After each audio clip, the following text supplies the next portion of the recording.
이 시간 주실 하나님의 말씀은 누가복음 7장 36절에서 50절입니다.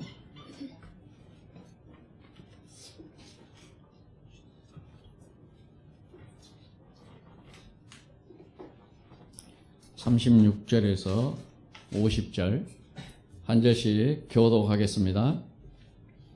한 바리새인이 예수께 자기와 함께 잡수시기를 청하니 이에 바리새인의 집에 들어가 앉으셨을 때에 그 동네에 죄를 지은 한 여자가 있어 예수께서 바리새인의 집에 앉아 계심을 알고 향유 담은 옥합을 가지고 와서 예수의 뒤로 그 발 곁에 서서 울리며 눈물로 그 발을 적시고 자기 머리털로 닦고 그 발에 입맞추고 향유를 부으니 예수를 청한 바리새인이 그것을 보고 마음에 이르되 이 사람이 만일 선지자라면 자기를 만지는 이 여자가 누구며 어떠한 자 곧 죄인인 줄을 알았으리라 하거늘 예수께서 대답하여 이르시되 시몬아 내가 네게 이를 말이 있다 하시니 그가 이르되 선생님 말씀하소서. 이르시되 빚주는 사람에게 빚진 자가 둘이 있어 하나는 500데나리온을 졌고 하나는 50데나리온을 졌는데 갚을 것이 없으므로 둘 다 탕감하여 주었으니 둘 중에 누가 그를 더 사랑하겠느냐? 시몬이 대답하여 이르되 내 생각에는 많이 탕감함을 받은 자니이다. 이르시되 내 판단이 옳다 하시고 그 여자를 돌아보시며 시몬에게 이르시되 이 여자를 보느냐? 내가 네 집에 들어올 때 너는 내게 발 씻을 물도 주지 아니하였으되 이 여자는 눈물로 내 발을 적시고 그 머리털로 닦았으며 너는 내게 입맞추지 아니하였으되 그는 내가 들어올 때부터 내 발에 입맞추기를 그치지 아니하였으며 너는 내 머리에 감람유도 붓지 아니하였으되 그는 향유를 내 발에 부었느니라. 이러므로 내가 내게 말하노니 그 많은 죄가 사하여졌도다. 이는 그 사랑함이 많음이라. 사함을 받은 일이 적은 자는 적게 사랑하느니라. 이에 여자가 이르시되 네 죄사함을 받았느니라 하시니 함께 앉아있는 자들이 속으로 말하되 이가 누구에게 죄도 사하는가 하더라. 예수께서 여자에게 이르시되 내 믿음이 너를 구원하였으니 평안히 가라 하시니라. 아멘.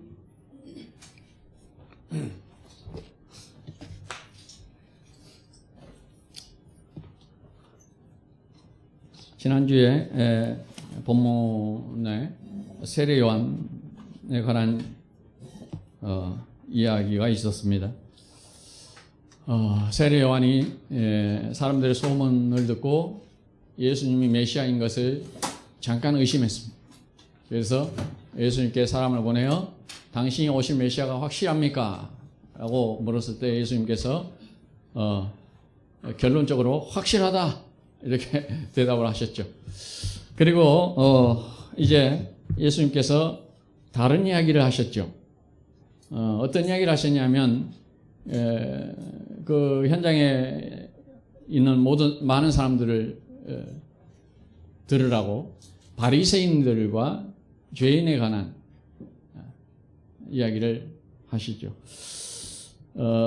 죄인들은 예수님을 영접하지만 바리새인들은 국가의 지도자들이고 종교 지도자들임에도 불구하고 예수를 영접하지 아니하였다. 즉 하나님도 영접하지 아니하고 하나님 보내신 선지자들도 그들이 무시했다. 라는 이야기를 예수님께서 하십니다. 그것을 비유로 하셨죠.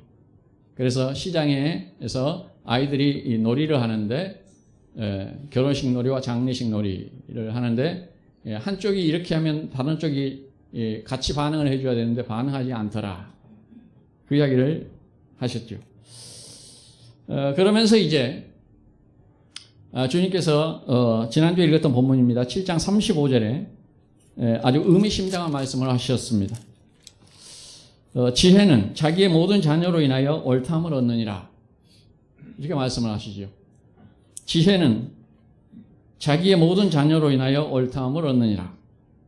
여기서 지혜는 예수 그리스도를 가리킵니다. 예수 그리스도가 옳다 인정함을 받는 것은 자기의 자녀들에게서 옳다 인정함을 받는다. 그 뜻이에요. 예수는 자기 자녀들 누굴까요? 소위 현장에 있는 상황으로 볼 것 같으면 죄인들이죠. 죄인들. 예수님을 영접한 죄인들. 그들에 의하여 예수님은 옳다함을 받는다. 그런 말씀을 합니다. 사람들은 어디에서 인정을 받고 싶어 하냐면 지식인들, 엘리트들, 교수들, 좀 영향력이 있는 사람들, 그런 사람에 의해서 칭찬을 받고 싶어하고 옳다 인정함을 받고 싶어 합니다. 근데 예수님은 정반대 이야기를 하시죠. 자기 자녀들, 택한 자녀들, 그들이 누구였냐면 죄인들이었습니다. 사회에서 환영받지 못한 자들이었습니다. 그러나 주님은 나는 그들에 의하여 옳다 인정함을 받는다. 이렇게 말씀을 하시죠. 고린도전서 2장 14절에서 15절을 보겠습니다. 고린도전서 2장 14절 15절. 육에 속한 사람은 하나님의 성령의 일을 받지 아니하나니 이는 그것들이 그에게는 어리석게 보이며 또 그는 그것들을 알 수도 없나니 그러한 일은 영적으로 분별되기 때문이라. 신령한 자는 모든 것을 판단하나 자기는 아무에게도 판단을 받지 아니하느니라. 여기 보시면 믿지 않는 자들, 즉 육에 속한 자들이죠. 그들은 하나님의 성령의 일을 받지 않습니다. 알지도 못하고 받지 않습니다. 왜냐하면 그것들이 어리석게 보이기 때문이죠. 성령의 일은 영적으로만 분별이 가능합니다. 그래서 우리가 영적인 눈이 밝아야 되는 것이죠. 육적 세상의 것에만 관심이 있는 자들은 영적인 이야기를 하면 알아듣지를 못합니다. 그래서 멍하죠. 저게 뭔 소린고 하는 거예요. 하나님의 일은 전부 다 영적인 일입니다. 그래서 육적인 생각, 육적인 지식을 얻기 위하여 어떤 육적인 눈을 가지고 성경을 바라보거나 설교를 들어도 멍합니다. 저게 무슨 소린고 하는 것이죠. 왜냐하면 영적 사람들만, 이 영적인 사람이 누구냐면 성령이 함께한 사람들이라 그 이야기입니다. 성령이 함께한 사람들만 이 분별이 가능하기 때문이다. 그러므로 육안으로 아무리 분별한다 해도 잘못된 해석과 잘못된 결정을 할 수밖에 없는 겁니다. 여기 신령한 자는 이라고 나와 있죠. 영적인 사람이란 뜻이죠. 성령에 의해 지배를 받는 사람, 이런 뜻입니다. 그런 사람은 모든 것을 옳게 판단할 수 있다라고 합니다. 왜냐하면 자기의 생각으로 판단하는 것이 아니라 자기 안에 있는 성령의 생각으로 판단을 하기 때문에 옳게 판단을 할 수 있다, 그 말이에요. 그러므로 그는 다른 사람에게서 판단을 받지 않는다. 위에 다른 사람에게서 판단을 받지 않아요? 자기 생각을 내놓은 것이 아니라 성령의 생각을 내놨기 때문에 그 성령의 생각은, 모든 성령의 생각은 옳음입니다. 옳음이에요. 틀림이 없단 말입니다. 그래서 그 성령에 의해 판단하고 성령에 의해 말하는 자들은 다른 사람에 의해서 판단을 받을 수가 없다라는 이야기죠.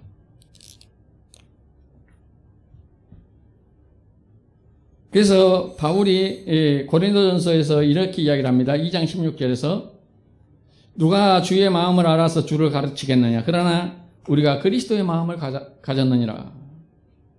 누가 주의 마음을 알아서 가르치겠느냐라고 질문하죠. 이 질문은 무슨 의미냐면 아무도 그렇게 할 수 없다. 이 대답을 지금 얻고자 하는 거예요. 누가 주의 마음을 알아서 주를 가르칠 수 있겠느냐. 아무도 그렇게 할 수 없다. 하지만 우리는 그리스도의 마음을 가졌다라고 합니다. 이 말은 우리가 그리스도의 마음을 가졌기 때문에, 그리스도의 마음을 가졌다는 것이 무슨 의미예요? 성령이 함께 하신다는 뜻입니다. 그리스도의 마음을 가졌기 때문에 우리는 그리스도의 뜻을 알고 전할 수 있게 된 사람들이다. 그 이야기예요. 이 말씀이 그런 의미예요. 누가 주의 마음을 알고 주의 뜻을 알아서 가르칠 수 있겠느냐? 누구만 가능하다? 우리가 가능하다. 그 우리가 누구예요? 그리스도의 마음을 가진 사람들. 그들은 가능하다. 그래서 그리스도의 마음을 가졌다 이 말이 성령을 받았다는 말입니다. 성령의 인도함을 받기 때문에 성령이 하시는 일, 그리스도에 관해서 가르치는 일을 하시죠. 그것 때문에 우리가 그리스도의 뜻을 알고 전할 수 있게 되었다라는 뜻입니다. 그러므로 성령이 함께하는 사람이 되어야 된다 그 말이죠. 사람의 뜻과 생각이 아니라 그리스도의 마음으로 생각하며 사는 삶, 그들이 그리스도인입니다. 내 생각을 접기가 그리 쉽지 않습니다. 그래서 믿음의 삶은 결국 뭐냐면 훈련입니다. 훈련. 히브리서 12장 1절 2절을 볼까요? 이러므로 우리에게 구름같이 둘러싼 허다한 증인들이 있으니 모든 무거운 것과 얽매기 쉬운 죄를 벗어버리고 인내로서 우리 앞에 당한 경주를 하며 믿음의 주요 또 온전하게 하신 이인 예수를 바라보자. 그는 그 앞에 있는 기쁨을 위하여 십자가를 참으사 부끄러움을 개의치 아니하시더니 하나님 보좌 우편에 앉으셨느니라. 신앙생활을 뭐라고 이야기를 하냐면 죄를 벗어버리고 근데 죄를 벗어버림이 쉬운가요? 쉽지 않습니다. 우리가 죄를 벗어버림이 쉽지 않아요. 그렇기 때문에 뭘 하냐면 인내로서 우리에게 당한 경주를 해야 된다라고 말하는 거예요. 고린도전서를 가볼까요? 9장 24절에서 27절. 고린도전서 9장 24절에서 27절입니다. 운동장에서 다름질하는 자들이 다 달릴지라도 오직 상을 받는 사람은 한 사람인 줄을 너희가 알지 못하느냐? 너희도 상을 받도록 이와 같이 다름질하라. 이기기를 다투는 자마다 모든 일에 절제하나니 그들은 썩을 승리자의 관을 얻고자 하되 우리는 썩지 아니할 것을 얻고자 하노라. 그러므로 나는 다름질하기를 향방 없는 것 같이 아니하고 싸우기를 허공을 치는 것 같이 아니하며 내가 내 몸을 쳐 복종하게 하면 내가 남에게 전파한 후에 자신이 도리어 버림을 당할까 두려워함이로다 라고 합니다. 사도 바울이 누구보다 구원의 확신이 있는 사람이에요. 사도 바울은 이 성령에 이끌려 환상으로 천국을 보고 온 사람이었어요. 성경이 유일하게 천국을 보고 온 사람이잖아요. 그래서 구원의 확신이 누구보다 확실한 사람이죠. 그런데 그가 운동장에서 다름질하는 자 같이 1등을 향해 달리는 자 같이 다름질한다. 이렇게 말을 합니다. 이기기 위해서 모든 것을 절제한다라고 해요. 곧 내 몸을 쳐서 복종시킨다라고 합니다. 내 몸을 친다라는 것은 육적인 생각과 죄 짓는 행위들, 이것들을 말하는 거죠. 그것을 쳐서 복종시키겠다. 그렇게까지 자신의 생각과 행동을 제어하면서 복음을 위해 다름질하는 것은 자신이 나중에 버림을 받지 않을까라는 두려운 생각까지 하기 때문이다 라고 말합니다. 누구보다 구원에 관한 하나님의 경륜을 다 이해한 그이지만 하나님을 경외하는 마음으로 주를 섬기는 자세가 이렇다 하는 것을 보여주고자 하는 것이죠. 자기 자신을 쳐 복종시키지 않으면 죄성 때문에 천국을 보고 온 자기 자신일지라도 충분히 버림받을 자들과 같은 위치에 놓일 수 있다라는 이야기입니다. 제 아무리 구원의 확신이 있다 할지라도 바로 인간의 연약함은 어쩔 수 없다라는 것을 바울이 가르쳐주고 있는 거예요. 즉 완벽하게 죄에서 자유로운 인간이 없다는 말입니다. 그래서 상황과 여건만 주어지면 인간들은 죄의 자리를 향해 달려갈 준비가 되어 있는 것이죠. 그래서 그것을 바울이 알기에 자기 자신을 쳐서 자기는 늘 복종시킨다 이렇게 말하는 거예요. 그러므로 우리도 바울과 다름없는 인간입니다. 늘 자신의 연약함을 알고 죄와 싸워 이기기 위하여 자신을 쳐 복종시키는 삶을 살아야 하는 것입니다. 오늘 본문은 이제 예수님께서 새로운 이야기를 전개해 가시는 것 같지만 실 앞의 이야기와 연관되어 있는 이야기죠. 누가복음을 기록하면서 그래서 이렇게 연결시켜서 이 사건을 갖다가 편집을 한 것이죠. 한 바리새인이 예수님을 초청했고 예수님이 그 바리새인의 집에 들어갔습니다. 그런데 한 죄인인 여자가 향유를 가지고 와서 예수님의 발에 머리털로 예수님의 발을 씻고 옥합을 깨뜨려 향유를 부은 사건이죠. 여러분 이 설교를 너무 많이 들었을 거예요. 목사님들 이런 설교 많이 하시죠? 어떻게 이해를 하셨는가 모르겠어요.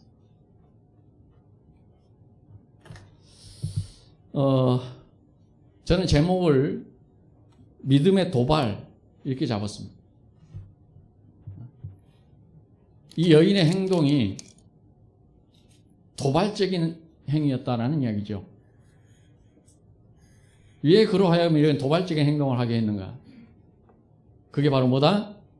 믿음 때문이었다. 그 이야기입니다. 그래서 믿음의 도발이에요. 택함받은 자들과 그렇지 못한 자들에 대한 비유를 예수님이 말씀하셨죠. 앞에서 택함받은 자들과 택함받지 못한 자들, 즉 종교 지도자들 바리새인들과 죄인들, 택함받은 자들. 그리고 나서 이제 이 택함받은 자들에 대한 실예를 지금 보여주고 있는 사건입니다. 앞에 내용과 연결되는 거죠. 택함받지 못한 자들과 택함받은 자들에 대해서 이제 예수님께서 비유로까지 이야기를 하시고 나서 이제 이 개인 바리새인 한 사람, 죄인 여자 한 사람, 그 사람들을 끌어다가 이는 택함받지 못한 자요, 이는 택함받은 자다 하는 것을 설명해 주고 있는 내용이다 그 말이죠. 여기에 그래서 시몬이라 하는 바리새인이 등장을 합니다. 이 시몬 하니까 우리 시몬 베드로 생각해서 예수님이 제자일 거라고 생각하는데 아니고 그냥 시몬이라 이름을 가진 바리새인입니다. 그리고 한 죄인인 여자. 당시에 시몬이라는 이름은 많은 사람들이 즐겨 사용을 했습니다. 그래서 성경에도 시몬이라는 사람이 여러 등장하죠. 아마도 구약 시대에 시므온 지파, 12지파 중에 시므온 지파가 있는데 그 시므온 지파 이름을 따서 시몬이라는 이름을 아마 많이 사용했던 것으로 추정하기도 합니다. 또 하나는 이스라엘의 이 마카비 전쟁 때 예수님 오시기 한 160년 그 정도 될 때 그 유대인을 말살 정책을 하는 그 헬라 정권에 맞대어서 혁명을 일으켰던, 그래서 승리했던 그 사건이 이 마카비 전쟁인데, 그때 그 활약했던 사람 중에 시몬 마카비라는 사람이 있는데 아주 큰 활약을 했어요. 그래서 영웅 같은 존재죠. 그래서 사람들이 이름을 시몬 마카비니까 그 시몬 이름을 따서 시몬이라는 이름을 많이 지었을 것으로도 추정이 됩니다. 그건 그렇고, 지금 본문의 이 그림은 앞에서 말씀하신 종교 지도자들과 죄인들을 대표해서 지금 한 사람씩 등장을 시키는 그림입니다. 바리새인 시몬 이 사람은 종교 지도자들의 대표로 등장을 하고 있는 것이고, 한 죄인인 여자, 이는 죄인들, 즉 구원받은 자들을 대표로 등장시키고 있는 상황입니다. 예수님을 초청한 그 바리새인은 예수님이 이제 그 집에 도착했을 때에 예수님에게 발 씻을 물도 주지 않았다라고 예수님 말씀하시죠. 유대인들은 손님을 초청해서 손님이 오면 그를 먼저 상석에 앉히고, 그리고 손과 발을 씻기 위한 물을 준비해 주는 것이 통상적인 예였죠. 그런데 웬일인지 이 바리새인은 예수님을 초청해 놓고도 예수님이 왔을 때 발 씻을 물도 내놓지 않았다라는 겁니다. 그가 기본적인 예의를 갖추지 않았다는 것은 그가 진심으로 예수님을 대접하고자 하는 그런 마음보다는 호기심이나 아니면 예수님을 시험하려는 그러한 마음으로 예수님을 초청했다라고 생각할 수가 있습니다. 그 결과를 보더라도 이 죄인 여자는 구원을 받았고 이 바리새인은 그렇지 못했기 때문이죠. 이 바리새인의 마음을 다 주님은 아실 텐데 예수님께서 왜 그 초청에 임하셨을까요?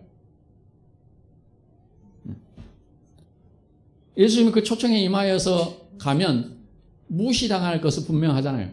이 사람이 손님 대접을 제대로 안 할 것을 이미 예수님 다 아셨을 텐데, 하나님의 아들이시니까. 그럼에도 불구하고 그 초청에 임하여 갔다는 말이죠. 왜 그러냐 하면 예수님이 이 사건을 통하여서 누가 구원받을 자인지, 누가 가짜인지를 알려주시고 싶으신 것이죠. 예수님께서 이 바리새인의 집에 앉아 계실 때에 죄인인 한 여자가 예수님 뒤로 다가가 그 발 곁에 서서 울며 눈물로 그 발을 적시고 자기 머리털로 닦고 그 발에 입 맞추고 향유를 부었다. 이렇게 기록을 합니다. 당시의 사람들로서는 이 행동을 보며 큰 충격을 받았을 겁니다. 왜냐하면 이것은 보통으로 할 수 있는 그런 행동이 아니었기 때문입니다. 그 행동을 보세요. 첫 번째로 발 곁에 서서 울며 눈물로 적셨다. 유대 문화에서는 손님이 들어올 때 조홍이 발을 씻겨준다 그랬죠. 그런 관리가 있었습니다. 왜냐하면 이 먼지 많은 길이고 또 샌들 착용하기 때문에 그렇다 합니다. 근데 이 바리새인은 그런 물도 주지 않았어요. 그런데 이 여인은 어떻습니까? 눈물로 발을 씻기는 것을 볼 수가 있어요. 전혀 일반적인 관습은 아니었죠. 이것은 개인적인 회개와 애통과 감사와 사랑을 표현한 특별한 행위였습니다. 그러므로 이 여인의 이러한 행위는 자기가 죄인인 줄 알고 통회하며 회개하는 행위였습니다. 지금 이 행위가. 이 여자는 예수님을 하나님의 아들로 알아본 것입니다. 그래서 지금 예수님에게 눈물로 회개를 하고 있는 겁니다. 이 광경을 보고 있던 바리새인은 이 여자가 어떤 사람인 줄을 예수님께서 알았더라면 저 상황을 가만히 보고 있을 수는 없는 것인데 라고 말을 하죠. 그리고 이 바리새인은 예수님을 선지자점으로 생각하고 있었습니다. 선지자점으로 생각하고 있었어요. 사람들이 예수님을 바라보는 시각이 거의 다 선지자점으로 생각하고 있었죠. 그 소문이 쫙 퍼졌고 세례 요한도 그 소문을 듣고 예수님이 선지자인가? 라고 생각한 거죠. 결국. 그래서 의심을 잠깐 했던 것이죠. 당연히 이 바리새인들을 예수님을 어떤 선지자의 한 사람쯤으로 생각을 했을 거예요. 그래서 선지자라면 하나님이 보내신 사람 종인데 하나님의 보냄을 받은 선지자라면 저 여인이 죄인인 줄 알 것이며 저 여인이 하는 행동이 율법에도 어긋나고 우리 유대인들의 통상례에도 벗어나는 행동인데 저것을 묵인하고 가만히 보고 용납한다는 것은 있을 수 없는 일이다. 이 생각을 한 거죠. 그 다음에 머리털로 여인이 예수님의 발을 닦았다라고 하거든요. 유대 여인은 보통 머리를 공공연하게 풀지 않습니다. 머리를 푸는 것은 부끄러움이나 수치로 여겨졌기 때문에 그래요. 유대 당시에. 그래서 지금도 저 아랍권이나 이런 보면 여인들이 뭐 하고 있어요? 히잡이라든가 또 수건 이런 거 다 머리에 쓰고 있죠.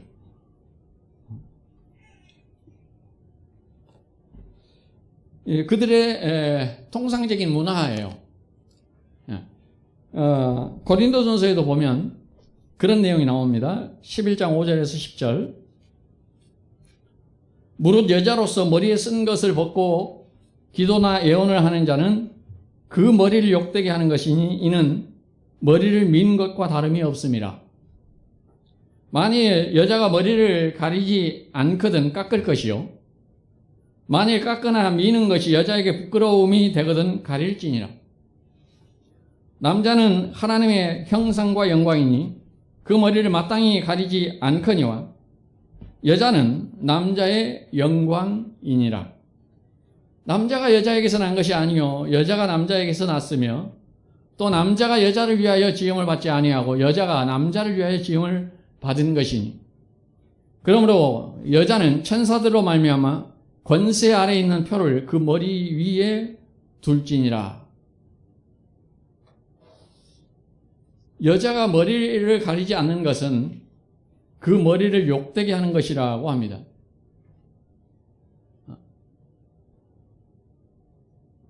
그 머리라는 것이 물리적인 이 머리를 말하는 것이라기보다는 그 머리의 권세를 욕되게 하는 것이다 라고 이해를 하셔야 합니다. 그 머리의 권세가 바로 누구냐면 남편이에요. 그러니까 여인이 머리를 가리지 않는다. 그것은 남편을 욕먹인다 라는 말이 됩니다.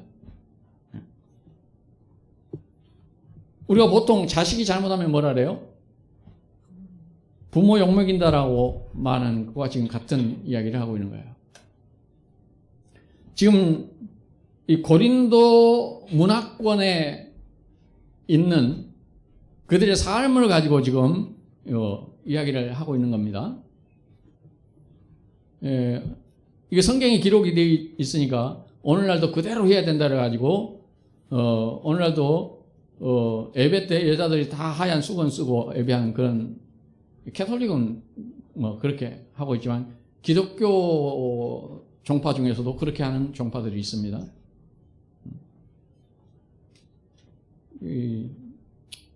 하든가 마든가 잘못 이해한 거죠. 하여튼 그래서 위에 있는 권세에게 복종한다는 의미로 머리에 쓰는 겁니다. 이것은 당시의 관습이었습니다. 우리나라에서는 남편의 권세를 상징적으로 보여주는 관습이 있었죠. 그것은 하나의 예를 들어보면 옛날에 겸상을 하지 않았죠. 부모나 남편은 따로 밥상하고 부인이나 아이들이 따로 밥상을 차리는 다 그런 것들이 뭐냐면 우리 문화권에서의 위에 있는 권세를 상징하는 그런 의미죠. 이 헬라권 특히 고린도 교회에 있는 이 지역의 문화에서 위에 있는 권세, 남편의 권세를 존중하는 의미에서는 뭘 했다? 여자들이 머리를 가렸다. 이 말씀을 좀 더 보시면 여기서 여자는 곧 성도들을 말합니다. 여기서 여자는 성도들을 말하는 것이고 남편은 예수 그리스도를 상징하고 있습니다. 그래서 우리는 여자예요. 성도들은 전부 여성이란 말입니다. 그래서 이 원어로 보면 성도들을 쓸 때 전부 원어의 여성형으로 씁니다. 하나님과 예수 그리스도, 성령, 이분들은 남성형으로 원어를 쓸 때 기록을 하고 성도들, 땅, 밭, 뭐 이런 것은 전부 여성형으로 쓰고 있어요. 그래서 이 상징적으로 여성하면 성도들을 말하는 것이고 남편하면 예수 그리스도를 말하는 것이다 그 말입니다. 그래서 이 여자인 우리들은 남편인 예수 그리스도의 권세 아래 있어야 된다 그 말이죠. 그 예수 그리스도의 권세를 존중해야 된다라는 그러한 의미입니다. 더 나아가 뭐라고 이야기를 하냐면 남자가 여자에게서 난 것이 아니고 여자가 남자에게서 났다라고 합니다. 우리는 보통 여자가 어머니이기 때문에 남자든 여자든 다 어머니에게서 났다라고 생각하잖아요. 근데 성경은 그런 물리적인 현상을 말하는 책이 아니고 성경은 항상 무슨 이야기를 하면 영적인 이야기를 하는 책이란 말입니다. 영적 권위의 흐름을 여기서 지금 말하고 있는 거예요. 그래서 여자가 남자에게서 났다라고 말하는 겁니다. 그 권세가 남자에게서 나온다라는 그런 의미란 말입니다. 그것을 보여준 성경책이 창세기였죠. 아담을 잠재우시고 그 갈빗대를 취하여 만들어낸 것이 여자입니다. 성경은 창세기부터 일관되게 그 남자와 여자 관계를 성도와 예수 그리스도의 관계로서 계속 똑같이 이야기를 하고 있죠. 그래서 고린도전서에서도 남자가 여자에게서 난 것이 아니고 여자가 남자에게서 났다 그 이야기를 계속 이어서 하는 겁니다. 그래서 이것이 의미하는 것이 바로 권세의 의미였다는 이야기예요. 권세가 누구에게 있느냐? 남편에게 있다. 그 이야기를 지금 신약 성경이 해석을 해주고 있는 겁니다. 그리고 여자가 남자를 위하여 지음 받았다라고 하죠. 이것도 창세기에서 여자를 돕는 배필이라고 말하죠. 이 순리가 깨어지면 안 되는 거예요.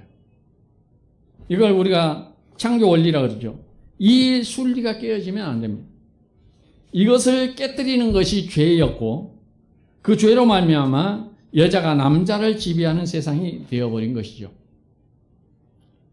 권위가 바뀐 거죠. 위에 있는 권세가 뒤바뀐 거죠. 이것이 인류 최초의 죄고 지금까지 아마 주님 오실 때까지 이것은 계속될 겁니다. 그래서 이 순리가 깨어져서는 안 된다는 것을 성경은 누누이 강조합니다.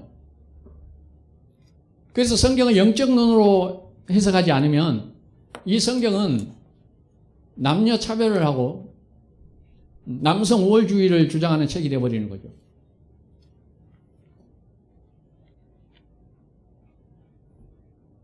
남성 우월주의를 말하는 것이 아니고 지금 예수 그리스도의 권세를 말하려는 것이에요. 예수 그리스도의 권세, 성경은. 예수 그리스도를 신랑, 우리는 성도들, 신부 이렇게 말하는 겁니다. 그래서 우리와 그리스도와의 관계가 깨어져서는 안 된다라는 것이 성경입니다. 그래서 성경은 계속해서 남편의 권세와 아내의 순종을 이야기하는 겁니다. 이걸 통하여서 예수 그리스도와 성도와의 관계를 말씀하시는 거죠. 진리를 그 안에 숨겨놓은 겁니다. 그러므로 일반적인 눈을 가지고 성경을 이해하면 성경에서 도덕윤리밖에 안 나오는 거죠. 따라서 이 여인이 머리로 예수의 발을 닦는 행위는 당시 사람들에게 매우 파격적이고 충격적인 행동이었을 겁니다. 또한 부끄러운 일이요. 여인 그 자신에게도 부끄러운 일이고 여인이 하는 그 머리를 풀고 예수님 발을 닿는 그 행위가 예수님도 부끄럽게 하는 행위예요. 예수님도 부끄럽게 하는 행위라고 해요. 방금 고린도전서에서 말하고 있잖아요. 여자가 머리에 쓰지 않으려면 차라리 깎아버려라 라고 하죠. 이 말은 깎는다는 것은 수치스러운 일이기에 머리에 쓰지 않거나 깎는 거나 다를 바가 없다라는 말인 거예요. 그래서 머리에 쓰지 않으려면 깎으면 된다는 말이 아니라 머리에 쓰지 않는 거나 머리를 깎아버린 거나 똑같다 그 이야기를 하고 있는 거예요. 두 개 다 수치스러운 일이라고 말이죠. 그래서 네 머리에 안 쓰려면 깎은 거나 똑같으니까 차라리 깎아버려 그 이야기예요. 그렇게 하라는 이야기예요? 하지 말라는 이야기예요. 머리 깎지도 말고 그건 수치스러운 일이니까 머리에 써라. 벗는 것은 수치스러운 일이니까. 그래서 머리에 쓰지 않는 수치나 깎는 수치가 같은 것이란 말입니다. 그래서 차라리 깎아버리지 그러냐? 라고 말한 것이에요. 그러니 머리에 쓰라고 한 겁니다. 결국. 즉 남편의 권세를 인정하고 그 권세를 부끄럽게 하지 말라는 이야기입니다. 여기에 비추어 볼 때 예수님을 찾아온 이 여인의 행동은 지금 남자를 부끄럽게 하는 행동이었습니다.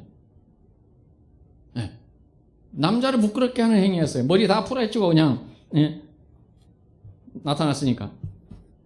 한마디로 죄인이나 되니까 할 수 있는 행동이었어요. 막 나가는 거죠 지금. 사람들이 죄인이라고 다 손가락질하고 다 소문난 동네 소문난 죄인이란 말이에요. 그러니까 이 여자가 지금 막 나가는 거예요. 그렇게 보이죠? 그래서 오늘 뭐예요? 제목이 도발이에요. 도발.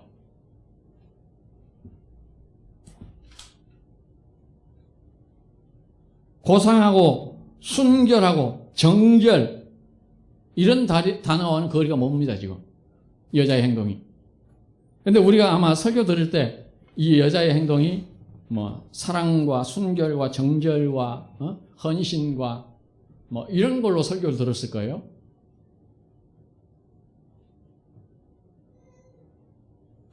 그래서 이것을 지켜보고 있던 사람들이 예수님을 비난했습니다. 선지자라면 저런 행동을 가만두고 볼 일이 아닐 건데 라는 거죠. 따끔하게 나무라서 혼내야 할 것이 아니냐라는 겁니다. 선지자라면 지금 뭔 짓을 하고 있느냐. 저리 치워라. 더러운 주제에 어디 와서 감히 이래야 된다는 거예요. 이 여인이 죄 많은 여인인 것을 모든 사람이 다 알고 있었기 때문에 물론 예수님도 알고 있었죠. 예수님은 그런데 이 여자의 그런 행동을 그대로 수용하셨습니다. 이 여자는 자신이 죄인인 것을 드러내고 있는 것이었으며 예수님은 그 여자의 그 죄악을 지금 뭐하고 계시냐면 가져가고 계신 거예요. 이 상황은 사람들의 눈으로는 비난받아야 될 상황이고 이게 무슨 미친 짓이냐. 그렇지만 지금 이 상황은 이 여인이 자신의 죄인임을 예수님께 내려놓는 것이고 예수님은 그 여인의 죄를 지금 가져가고 계시는 상황이라고. 그래서 이 여자가 하는 행동이 또 옥합을 깨뜨려 부은 겁니다.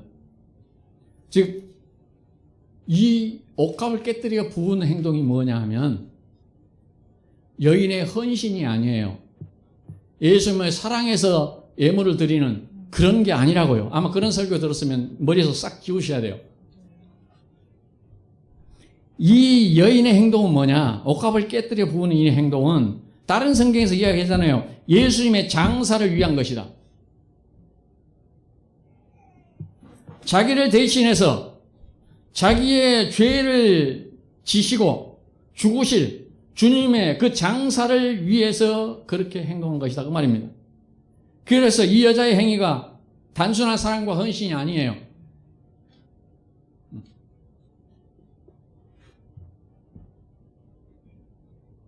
이분이 지금 내 죄를 가져가실 분이다 라는 것을 보여주는 겁니다. 이분이 내 죄를 가져가셔서 뭐 하실 것이다?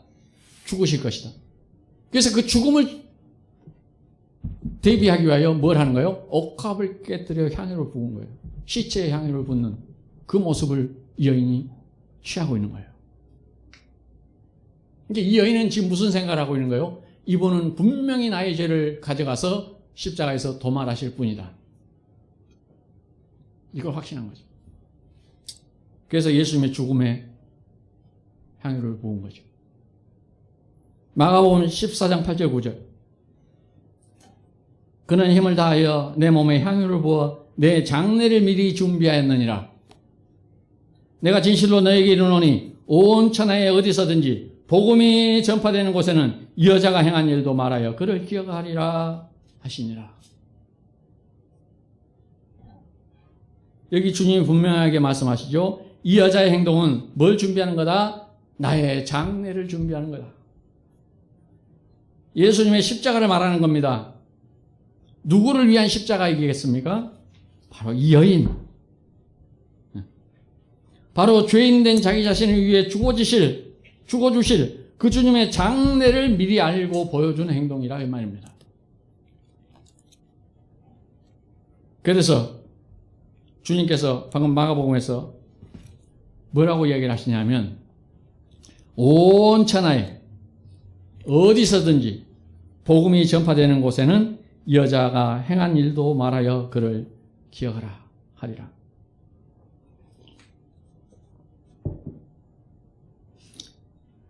여러분은 이 말씀을 어떻게 이해하셨나요? 복음이 전파되는 곳에 이 여자의 이 아름다운 행위, 자기의 평생 모은 그 값비싼 향유를 깨뜨려서 예수님께 부었던 이 사랑과 헌신을 복음이 전파되는 곳마다 어떻게 해라? 같이 전파하라. 혹시 이렇게 이해하셨나요? 틀렸습니다. 그 이야기 아니에요. 이 여인의 숭고한 사랑과 헌신을 널리 전파하라가 아닙니다. 그런데 우리는 그런 설교들을 아마 들은 사람도 있을 거예요. 주를 위해 이렇게 사랑과 헌신의 마음을 드리자. 자, 열심히 헌금하고 헌신하고 충성하자. 뭐 이렇게 이해하고 있다면 사기친 거죠. 아닙니다. 예수님이 분명히 말씀하셨죠. 뭐가 전파되는 곳에? 복음이 전파되는 곳에 이 여인의 이야기가 전파된다라고 하죠.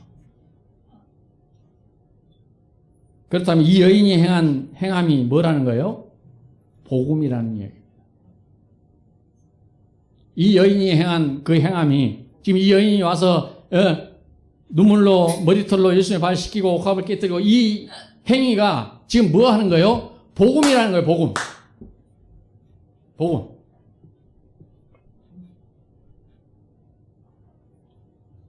뭘 했길래 복음이에요? 자기네 죄를 전가받아서 십자가에 죽으실 주님을 나타냈기 때문에 복음이에요. 그는 우리의 질고를 지고 우리를 위해 죽음을 당하실 분이라는 것을 증거하고 있는 겁니다. 그래서 복음이라는 거예요. 이는 자신의 체면과 사회적 규범을 다 내려놓고 전적으로 예수님께 헌신하는 상징적 행동이 아니라 그 말입니다. 이 여인이 하고 있는 것은 예수님의 십자가 사건을 지금 말하고 있는 거예요. 그래서 복음인 거예요. 그래서 복음이 증거되는 곳마다 뭘 하라? 예수님의 너희의 죄를 끌어안고 죽으실 예수님의 그 십자가를 같이 증거하라. 그 이야기예요. 이 여인의 그냥 도덕적 윤리적인 아름다움이 아니란 말이에요. 그 뭐하러 증거해? 뭐하러? 이 여인은 혼자만 그런 아름다운 행동을 했습니까? 예수님 뒤에 수많은 마리아들이 얼마나 많은 헌신과 헌신을 했습니까? 노력들을 하고. 그런 것들은 어디 가고? 이 여인의 그 숭고하고 아름다운 그 사랑 정신을 전하라는 말이 돼요? 차별합니까? 아니란 말이에요. 지금 이 여인이 하고 있는 행동이 십자가요, 복음이기 때문에 복음이 증거되는 곳에 증거되어야 된다. 그 말이죠.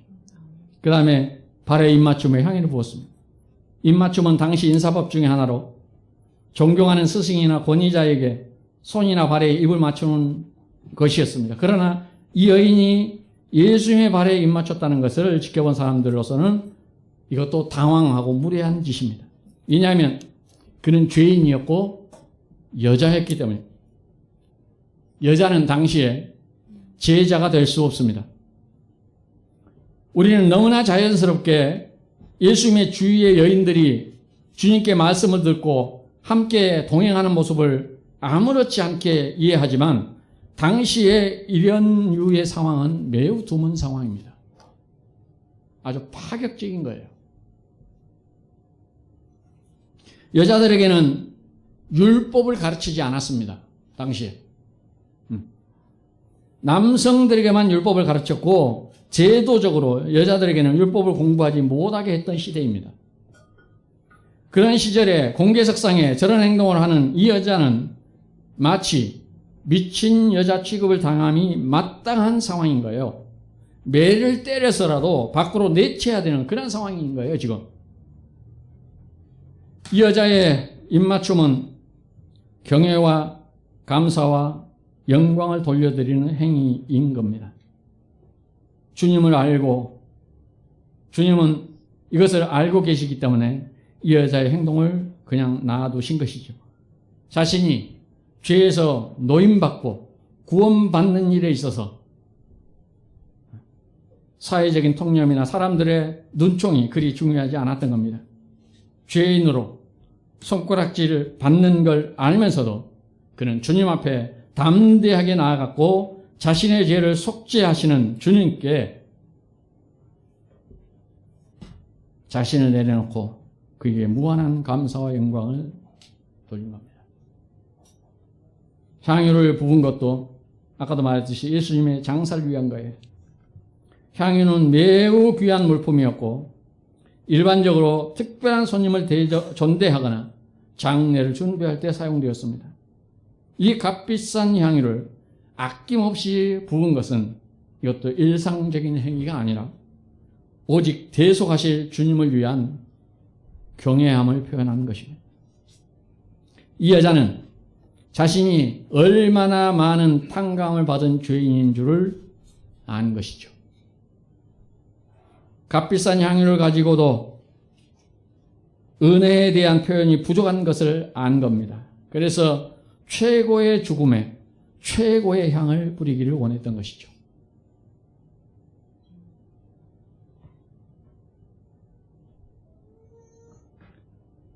바리새인이 있었고 죄인인 한 여자가 있었습니다. 예수님은 비유로 말씀하셨죠. 누가 더 감사하겠느냐? 탕감 많이 받은 사람이 감사하겠지요.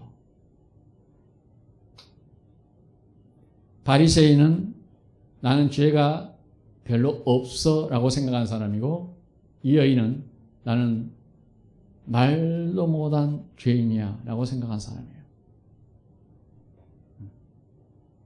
누가 더 많이 탕감받았습니까?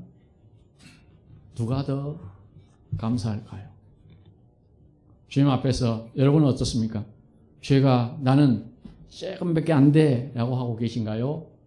말도 못한 죄인이라고 생각하신가요? 시간이 없어서 오늘 여기까지 이렇게 마무리합니다. 기도합시다. 주님,